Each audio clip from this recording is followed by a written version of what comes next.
Welcome back to my channel. I'm Sarah James and this is Abundant Possibilities, and we are going to be reading the book of Love and Creation, channeled by Paul Selig. Last year, and now it's March already, so I haven't read any of these books since the year has started.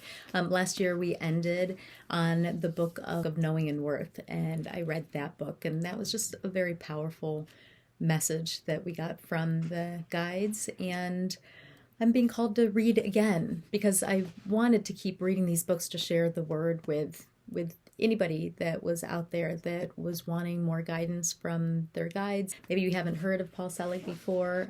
He's a channeler that channels these books that are written, and I think right now there's 7 of them. But you can look him up on YouTube.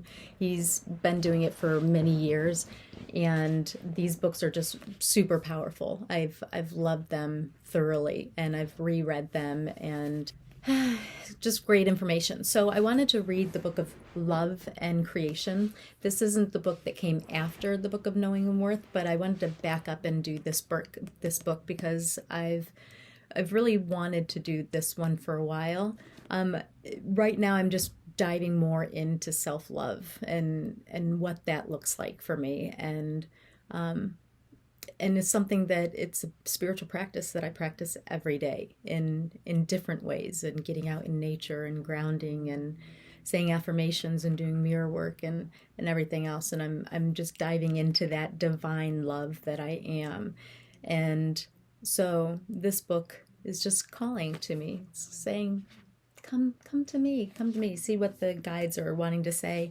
I've read this before, like I said, but every time I read these books, more information comes through that maybe didn't come through the first time I read them. So I reread, and each time something else comes through.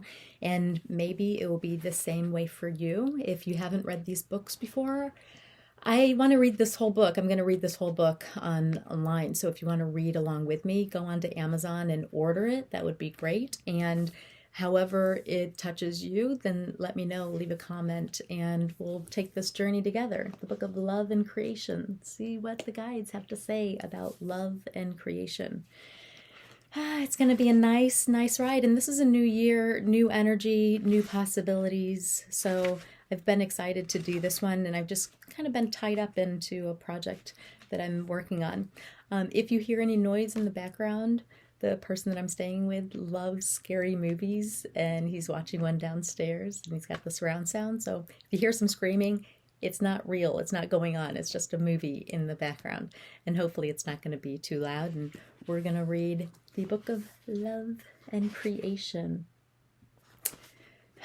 So I'm going to start with the prologue, day 1. Prologue, day 1. And we'll go from there. We're going to talk for a little bit about what this has to be and what has to come to make this happen.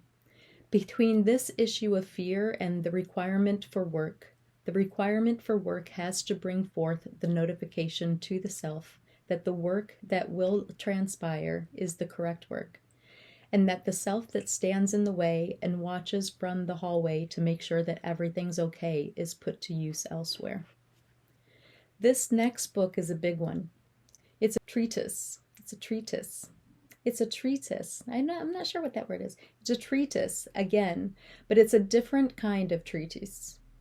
And it's about walking in the light and how to stand in the light, and how to become yourself in congruence with the divine self that you are through your relationships, through your actions, through your requirements of your knowing, and what is given to you through spirit, through your consciousness as you walk forward. Now, Paul is already wondering, is this different from the first one? And we will say it's entirely different in several respects. The annotation that we have asked you to do on book 1, which really had to do with questions, has been done in a certain way, in our understanding. And many of the questions that were put forth in thought as the book was transcribed will be addressed in book 2. But book 2 has its own mission, which is the jurisdiction of light in manifestation. What is the work of the light? What is the light to do? How are you supposed to respond to it? And how do you work with it for the benefit of your lives and for the lives of those around you? Now, this is not a personal text. It's not a self-help text. But what it is, really, is a caution against operating without the light and the creation that will enable those who read it to walk forward in the jurisdiction of the Creator. Now, what that means, really, to be in jurisdiction of the Creator, is to stand firm in awareness of your honoring the bypassing of the fear-based self to be in truth. In truth, we mean, I am word. Now, the basics of this book has been written already. Your first book is the basis. It is the mission text, and how this mission is put into action, both in daily lives and in planetary awareness, will be the consequence of the second book. By consequence, we mean when the second book is printed, and we will say it will be seen in consequence. It will have rapid ramifications on those who read it. And Paul is seeing an image of a deck of dominoes or playing cards falling down, one after the other, in a tumbling effect. And that is correct. This book will have that kind of a ramification in its consequence. And that is a pleasure for us. And what we mean by this is that the work is taken hold and it is passed in hand from one man to the next as the world begins to replicate the intentions of this book, which is to stand in the Word and to be an operating from a planetary consciousness that will bypass fear. Now we want to talk a little bit about fear today and the requirement of fear. And Paul has said this already in another teaching, but it bears repetition. The action of fear is to create more fear. Like produces like, and fear's intention, believe it or not, is to activate the grid of fear. And the war that is going on now, if you wish to use that term, is a planetary one between the consciousness of the light, which bypasses fear, and the fear that would like to hold its name fully and regarding itself as the provision for safety. Now, if you understand, first of all, that safety as you envision it is about freedom from fear, then you can look at how ridiculous it is to look at fear as a protector. How can you have fear as protection? We are giving Paul an image of a Mexican wall where they put pieces of bottle glass at the height of the top of the wall so that people cannot climb over. The fear of the wounds is what keeps people out. And we understand this. But imagine you as the one trapped in the house, trying to find your way out, over and above that wall. Your fear is also keeping you in, and your belief in your own safety and the requirements of safety have produced a grid and a matrix of fear that is requiring now to break down, to collapse, and to disintegrate. All of the investments in this fear, all of those things that have been created to support fear and to keep you in a place of fear, have been held there and are now in abeyance to this trial. If you can imagine the investment of the illusion of fear to keep itself as seen as truth, you will be shocked at the creations that you have all made in a belief in safety. Paul is saying, what are these creations? And we will tell you some of them now. War is a primary one. And the defensiveness that is based in fear has given you the opportunity as a global civilization to end yourselves rapidly. So your belief in your safety and your need to protect things is what has created the instrument of destruction that you are going to have to contend with. Now, if you can understand very simply that what has been created in fear must be dismantled and, on occasion, confronted fully in order to realize itself for its worthiness, you can understand what you have to prepare yourselves for if you don't change consciousness. Now, consciousness operates on different levels. The self perceives the self as separate from others, and that is individuation. And a country perhaps perceives itself differently from the situation it is placed in on the map of the state. and the state perceives itself individualized from its country, and the country is differentiated by the country beside it. These are all individuations, believe it or not, of how consciousness is outpictured in this world. Now, the creations of consciousness that require separation must be looked at carefully.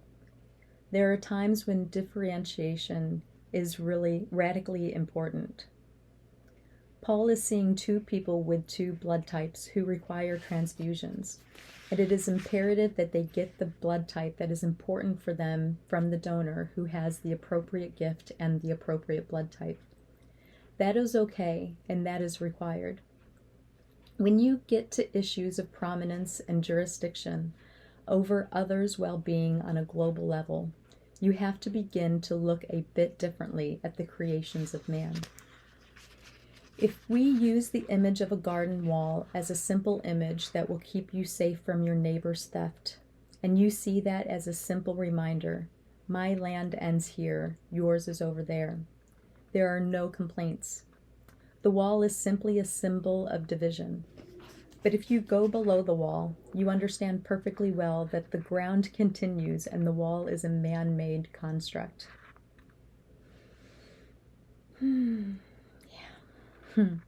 If you look at the world and how property is developed in civilization, you can understand that the walls have been redrawn multiple times over the course of the history of this plane, and they will be redrawn. If you will look at all of the pain and all of the suffering and all of the bloodshed that has been happening for thousands of years over the placement of a wall, we do not understand why you don't decide once and for all to tear the walls down and greet your neighbor as your brother. Once this is done by one man in love across the border of consciousness, it will be done again. Now Paul is saying, how impossible is this? Walls will not be raised. We will tell you this now. They will be raised. They will be raised. And they are being raised in consciousness first. Nothing happens in the physical plane without it occurring first on the level of consciousness. And that is the teaching of this book.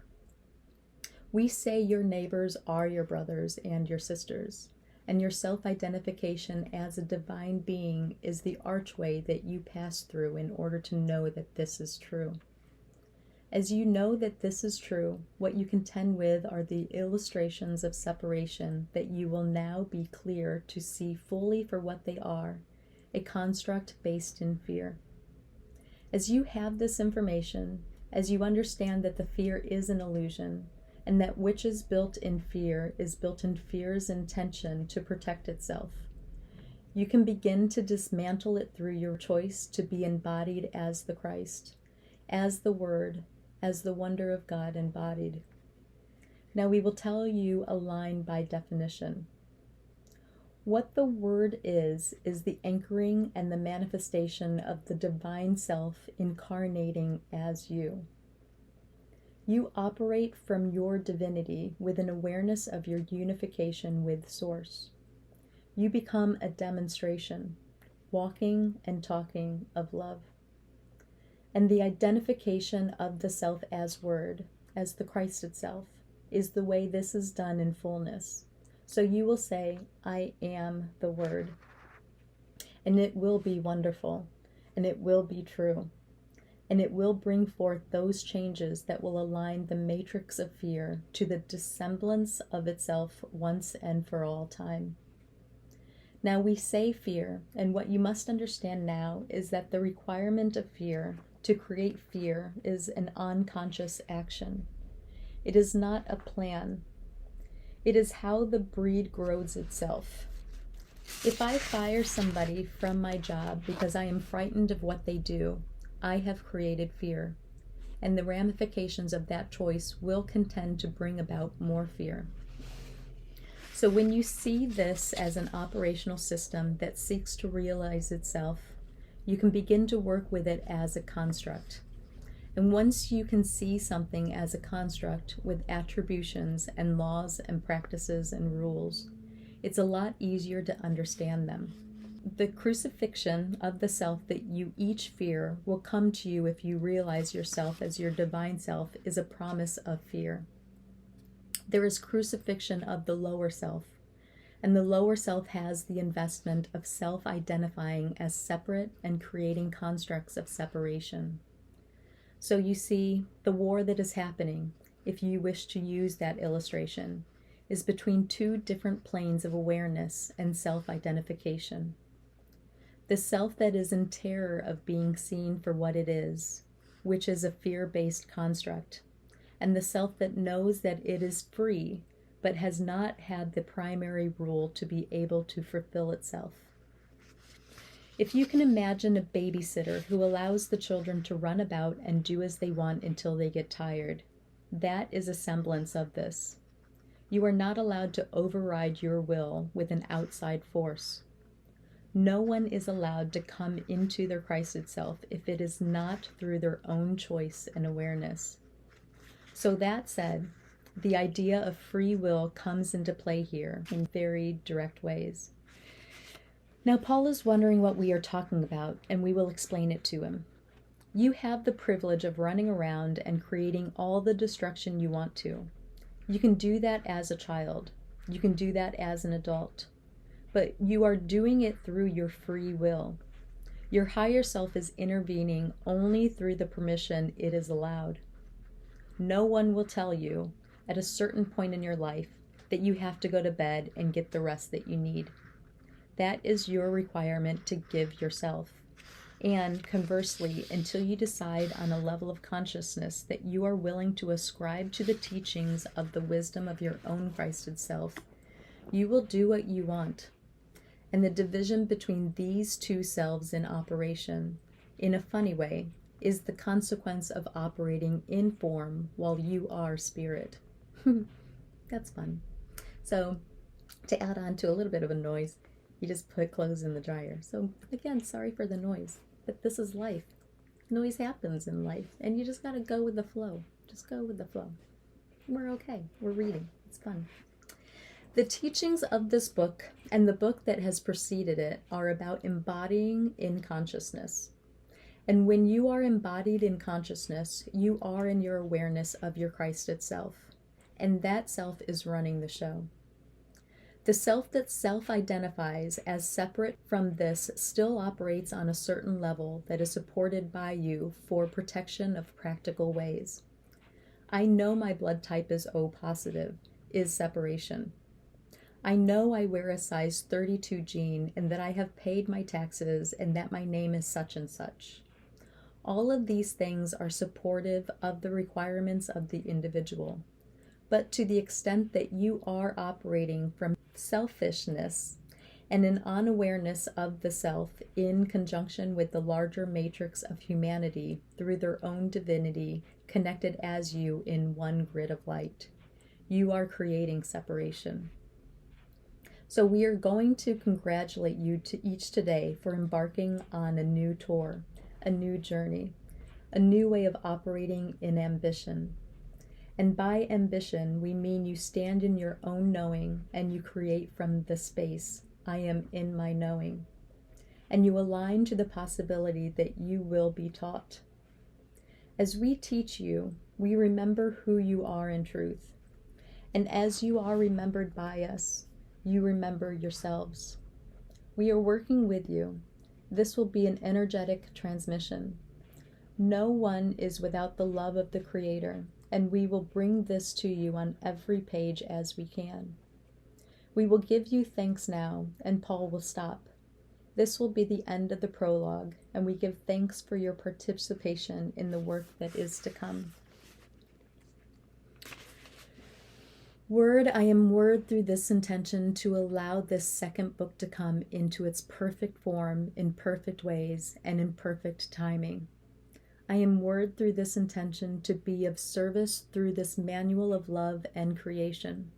Word, I am word through this intention. Word, I am word. Thank you, and stop. Okay, like I said, this is going to be a nice journey of love. And there's great information on here. I mean, I don't know where you are in your life, in your energy field, what's going on for you. But you are a light being. We are all light beings, and love is what we are. So I'm just excited. I'm getting married soon to somebody I love dearly, and I'm just falling more and more in love with my life, and in love with who I am, and in love with this whole earthly process that we're on. It's challenging and exciting, and I signed up for all of it. I signed up for the journey. So did you. That's why we're all here. That's why we're here. So I'm excited to see what the guides have to share with us about this whole love and creation. And thank you for joining me. I'm going to be reading from this book, and I'm not sure how many chapters it is, but it's going to go on for a bit. So if you want to read along with me, like I said, order the book. It's great. Even if you don't want to read along with me, order the book and see what resonates with you. See what messages come up for you that are just, calling you out. It's great. It's definitely changed my life, and I do the practices. They're daily practices for me. So life is what you make it. I am the creator of my own creations, and I am choosing to just dive as deep into this whole spiritual journey that we're on. So I'm excited to start this process with you. And it's March, and we just hit the new moon. So it's new energy, new good vibes coming in, new possibilities. So thank you very much for joining me. My name is Sarah James, and this is Abundant Possibilities.